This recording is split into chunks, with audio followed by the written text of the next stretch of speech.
Hi guys, Team Flelf here. Brand new segment, Flelf Tips. We just thought we'd try it out and try and help some of the less experienced players with some concepts of the game. And if the section's no good, just tell us, and then we'll probably change it or something. Yeah, something like that.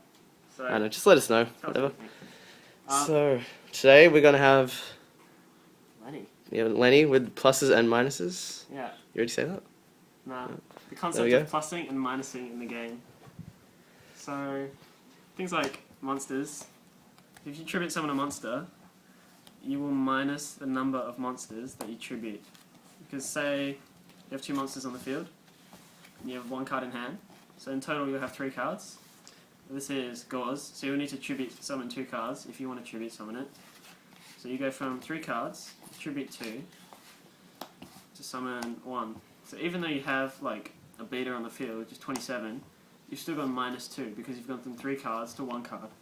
And like if your opponent like warnings or bottomless this at some point, you're really screwed because you've just gone like -2 and you've just lost a lot of advantage. So like dropping boss monsters is important in the game, but you need to think about whether you're going to minus or not and whether it's going to like screw you over. Also, synchros and X's, they are inherent minuses because to make a synchro, you'll need at least 2 cards, 1 tuner and 1 non-tuner. So you go from 2 cards, they'll go away, this will come out. So we'll go from 2 cards to 1 card, which is a -1. Same thing with X's, 2 cards to 1 card. Cards like Veiler, like you won't summon it or sync with it much, things like that, but when your opponent activates an effect and you discard this, it doesn't destroy their monster. Your card advantage will go down. But it's kind of the same because they'll either plus from it, like Tour Guide and Stratus. Yeah. If you let it go through, they'll go +1. Yeah. Which is the same overall net plus for them, but it's hard to explain. Yeah. Like when you think about Vela, it's a minus, but this is a good card. Like Yeah. you do need to know when to use it though. You can't just like always Vela like all the time because sometimes your opponent will be trying to bait it out, and when you do Vela, like they'll just be stoked because you just wasted a card. Like they had plenty of resources. Okay. Power cards, Dark Hole and Heavy Storm. These are like there's a reason these cards are staple and they're really important in the game. They can really turn the game around. Yeah, because of the ability to just to destroy more than 1 card at once. So unless you really have a big push, which you can go for, and you need to like clear the field of back row monsters, you want to hold on to these until you're either like about to lose or you've got that big push which you want to make. Yeah, if you hold on to these cards later into the game, then the pluses are generally more worthwhile. Yeah. Like plussing late game is a lot more important. Like wearing your opponent down with just 1-for-1s early game. So like say deep res. If you have deep res face down, your opponent attacks, you go deep res, you'll lose a card and they'll lose a card. So it's a 1-for-1. You want to save things like Dark Hole and Heavy Storm so that late game you can get pluses and just generate advantage. You can optimize the place. Optimize so that your opponent won't be able to recover and like take the game back. Book of Moon. Book is an interesting card. It's an inherent minus, but a lot of people still run it. Yeah, you need to know how to use this, like chaining to things, and also like declaration. Activating this at declaration is very good. When, Attack when declaration. When your opponent declares an attack, chain this. The monster will go face down, and they won't be able to flip it up that turn because they declared an attack. Also, like when something is summoned, you book it, and they won't be able to flip someone at that turn. Yeah, so it's a really versatile card, but you got to know when to use it. Yeah. Avarice is a +1 Always. because you have. And it's better than just a single +1 because it refuels your deck and sets up plays for later. Basically, like staple cards will just give you pluses a lot of the time. Yeah. It's good. That's why they're staple. So, like when you make decks, make sure you want to put in staple cards definitely. Cards that you can't really minus off that can generate you an advantage. Like Monster Reborn is a 1-for-1. Like, but it's not a plus, but it's a really good card. So average, you'll have 1 card, you'll draw 2 cards, so you'll get a +1 overall. Cool fact: 1-for-1 is a -1. Yeah, 1-for-1's a -1, which is stupid. It'd be really broken otherwise, though. Yeah. Just activate it. Mind Control's interesting. You'll get a plus off it because you'll activate it. So your opponent has Tour Guide.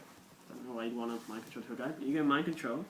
So you lose 1 card, and you gain 1 card, and then your opponent is going to lose 1 monster. So overall, you get a +1.